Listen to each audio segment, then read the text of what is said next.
Et bonjour, c'est Camille. Alors aujourd'hui je vais vous faire une petite vidéo sur le cannibalisme chez les poules. Alors déjà je vous invite à vous abonner, pour ceux qui ne sont pas encore abonnés, à liker et à partager mon contenu s'il vous plaît. Si vous avez des questions, n'hésitez pas à les poser en commentaire, je me ferai un plaisir d'y répondre. Alors déjà le cannibalisme, cette pathologie elle est principalement due à un phénomène de piquage chez vos poules. La poule elle va exercer à diverses reprises des coups de bec chez ses congénères, ce qui va occasionner des pertes de plumage. Et à force que ces actes de piquage se répètent, enfin, qu'ils soient réguliers tout simplement, ils vont engendrer du cannibalisme. À force que la poule pique au même endroit et arrache les plumes, elle va arriver jusqu'à la chair. Après, il faut savoir que ça peut devenir un problème très récurrent dans votre poulailler. Parce que le problème, c'est que les poules, une fois qu'elles ont goûté au sang, elles y prennent goût. Et elle ne va pas s'arrêter de piquer dans la chair. Voilà, ce qu'il faut savoir quand même, c'est qu'une poule, c'est omnivore et elles prennent très vite goût au sang, tout simplement parce que c'est très riche en protéines. Donc une fois qu'elles vont y goûter, elles vont pas s'arrêter.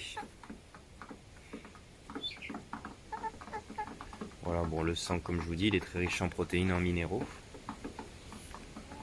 C'est pour ça que la poule, une fois qu'elle a atteint la chair, comme elle se régale, elle continue.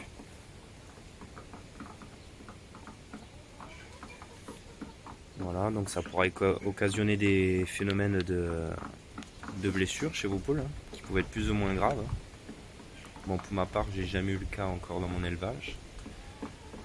Je sais que là où je travaille, je suis en jardinerie, on a souvent des cas de cannibalisme.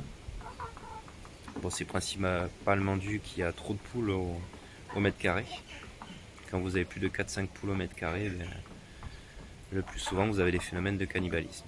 Parce que chez les poules déjà il y a une hiérarchie, donc il y aura toujours des dominantes, mais le problème c'est que quand elles sont trop concentrées au même endroit, qu'elles sont en surpopulation, elles vont avoir tendance à se disputer et vous aurez ces phénomènes de cannibalisme dans votre poulailler.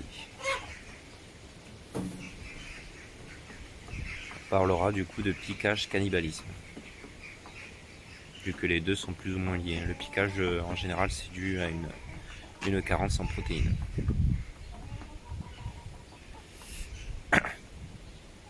Du coup, il faudra être très vigilant par rapport à ces phénomènes de piquage. S'ils se manifestent, oui voilà. Oui, surtout, ce que je voulais ajouter, c'est que si vos poules font preuve de piquage au niveau du cloaque, il faudra être très vigilant. Parce que la poule qui va occasionner ces actes de piquage pourra très rapidement dépecer sa congénère. Si elle occasionne des coups de bec au cloaque, c'est-à-dire à la partie où la poule sort l'œuf tout simplement, ou les fientes. Cette partie est très fragile et du coup la poule peut très vite être éviscérée par cette partie-là. Bon après le cannibalisme c'est pas une maladie, c'est ni dû à une maladie ni à un virus, ni à des parasites. C'est principalement dû à un problème de comportement chez la poule. Le plus souvent ça va être dû à des surnombres de poules, enfin une surpopulation. Ça peut être dû à des carences en protéines, tout simplement. Le plus souvent, le piquage chez les poules, c'est une carence en protéines. Un manque de nourriture ou d'eau. Ou ça peut être dû également à la présence de parasites externes ou internes. Donc ça pourrait être les vers, par exemple, en parasites internes, ou externes, ça peut être les poux rouges. Toutes ces choses-là qui ont tendance à stresser les poules. Et bon, le facteur stress peut, peut occasionner aussi du cannibalisme dans votre poulailler.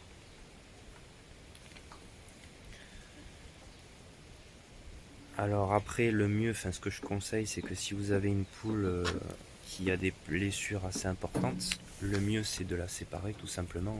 parce que les autres poules vont toutes aller l'attaquer pour goûter au sang. Du coup, vous ne pourrez pas la soigner, enfin elle ne pourra pas guérir tout simplement. Donc il faudra l'isoler pour la soigner. Voilà, très important parce que toutes les poules vont être sur elle pour s'en nourrir, hein, tout simplement. Et à la finalité, vous allez perdre votre poule. Là, j'ai eu de fortes pluies à mon poulailler, c'est la grosse pâte au genre.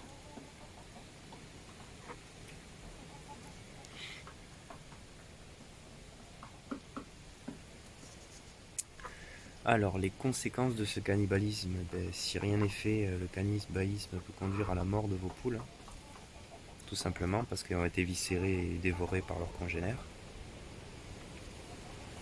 Donc le mieux, c'est de s'en prévenir. Voilà, qu'elles aient une alimentation complète, toujours de l'eau à disposition. Bon, la présence de perchoirs, elle est très importante aussi pour éviter ces phénomènes de piquage. Surtout quand vous rentrez des nouvelles poules, vu qu'il y a une hiérarchie chez les poules. Et les dernières, ce sera celles qui seront les plus sujettes aux attaques. Pas forcément par rapport à du piquage, mais des coups de bec tout simplement pour leur montrer qui sont les dominantes. Donc le but des perchoirs, ce sera que les nouvelles poules pourront se mettre en sécurité et éviter de se faire persécuter par les anciennes tout simplement. Voilà. Après, pour s'en prévenir, le plus simple, c'est d'isoler les sujets qui sont blessés, hein, pour pouvoir les soigner, le temps qu'ils guérissent. Et après, de faire attention qu'il n'y ait pas de carence alimentaire, hein, surtout en protéines, pour éviter tout phénomène de piquage chez vos poules.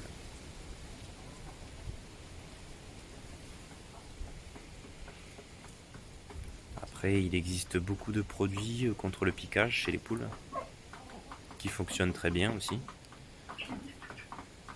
Mais bon, après, vous n'êtes pas obligé spécialement d'acheter des produits contre le piquage. Ce sera surtout que, comme je vous dis, que l'alimentation soit bien complète, qu'elle ne manque pas de protéines, qu'il n'y ait pas de surpopulation, tout ce qui est stress, toutes ces choses-là qu'il faudra être très vigilant. Voilà. Après, les produits peuvent vous aider si vraiment vous avez un gros cas de cannibalisme pour le réguler, mais bon, je pense que le mieux ce sera de séparer les poules déjà qui font le plus preuve de cannibalisme pour pouvoir le gérer au mieux. Parce que ça va très vite après.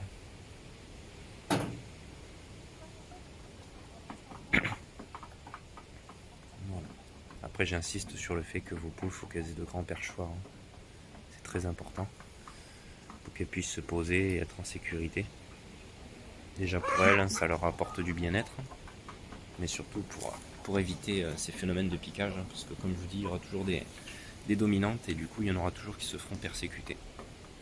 Là, ce ne sera pas dû à une carence alimentaire, mais tout simplement à la hiérarchie chez les poules, hein, tout simplement. Hein. Les plus vieilles, c'est toujours les dominantes. Hein. Bon, il y a le grand chef, c'est le coq, hein. Et après, il y a les dominantes en dessous de lui. Moi, je sais que j'ai celle-ci qui est dominante, juste là.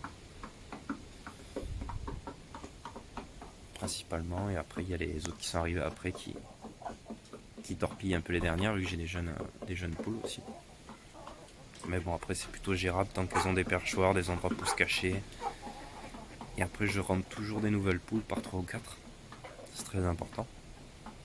Mais après, ça se passe plutôt bien. Comme vous voyez, j'ai les pigeons qui cohabitent avec les poules. Il n'y a pas de souci particulier. Voilà, bon là, c'est un peu la gadoue vu qu'il a beaucoup plu. Hein, Mais bon, après, je suis dans une région où il y a beaucoup de vent, donc ça va très vite sécher. Voilà. Bon, je vous remercie à tous ceux qui me suivent. Si vous avez des questions, n'hésitez pas à les poser en commentaire. Si vous avez des retours d'expérience sur le cannibalisme. Bon, moi, pour ma part, j'ai jamais eu de gros cas. À part à mon travail, que j'avais vu des poules en faire preuve. Bon, des fois, c'est assez gore un peu. Hein, moi, j'en ai eu certaines pas dans mon élevage, mais à mon travail, qui s'étaient piquées au niveau de la tête et après, ça va jusqu'à creuser l'intérieur. Et elles vont jusqu'à se nourrir de la cervelle et tout. Hein, c'est assez particulier, surtout qu'une poule ne meurt pas S'il lui manque des parties, c'est assez spécial. Elle va continuer de vivre. Donc, si ça vous arrive, je vous conseille de les achever. Hein, s'il leur manque une partie de la tête ou autre, c'est hard, hein, mais il vaut mieux les achever. Hein. Voilà. C'est ce que j'ai fait quand ça m'est arrivé à mon travail, pour éviter que les poules souffrent. C'est quand même assez costaud une poule. Nous, s'il nous manque une partie ou autre de notre corps, on va pas vivre longtemps. Qu'elles vont continuer jusqu'à la fin. C'est assez costaud quand même, hein, mais bon, c'est pas pour autant qu'elles souffrent pas. Donc moi, je préfère les achever parce que c'est un peu hard, hein, comme je dis. C'est le cannibalisme. Puis quand elles sont vraiment regroupées par plusieurs, on les toutes sur celle qui s'est fait charcuter. Et du coup, ça va très très vite. Voilà. Donc, vaut mieux le gérer au plus vite. Et si vous voyez que vous avez des poules vraiment qui sont avec des blessures graves, il vaut mieux les achever. C'est ce que je vous conseille. Si c'est des petites blessures, vous les soignez, mais si c'est vraiment ça a vraiment été tapé de l'intérieur, avec le piquage, il vaut mieux les achever plutôt qu'elles souffrent. Voilà. Bon, ben, je vous remercie à tous ceux qui me suivent. Et si vous avez des questions, n'hésitez pas à les poser en commentaire, à liker et à partager mon contenu si vous a plu. Allez, merci, bonne journée.